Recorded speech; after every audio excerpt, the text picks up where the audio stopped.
আলী রাদিয়াল্লাহু তাআলা আনহুর শাসনকালে যখন মুআবিয়া রাদিয়াল্লাহু তাআলা আনহুর সাথে তার যুদ্ধ হয়েছে, সেখান থেকেই কিন্তু মুসলিম ফকিরা বাগীদের মাসালাগুলোকে অনুসন্ধান করেছেন যে যারা বাগাওয়াত করবে, যারা ইসলামী সালতানাতের বিরুদ্ধে বিদ্রোহ করবে, তাদের বিধান কি হবে, তাদের সম্পত্তি গনিমতের মাল হিসেবে গণ্য হবে কিনা, তাদের স্ত্রী পুত্র কন্যাদেরকে দাস বানানো হবে কিনা, এই মাসালাগুলো তারা ইস্তেমবাদ করেছেন আলী রাদিয়াল্লাহু তাআলা আনহুর সিদ্ধান্তের উপর ভিত্তি করেই।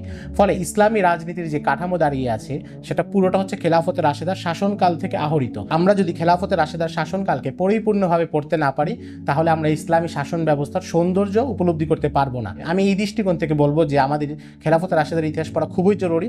আমি সবাইকে অনুরোধ করব যে আমরা আমাদের বর্তমান সময়ের পরিস্থিতিতে, বর্তমান প্রেক্ষাপটে, অস্থিরতার এই সময়ে আমি বলবো যে আমরা যদি নিজেদেরকে আরও যোগ্য করতে চাই এবং ইসলামী সালতানাতের নাগরিক হিসেবে নিজেদেরকে উপযুক্ত করতে চাই, তাহলে এটা পড়া আমাদের জন্য অত্যন্ত জরুরি।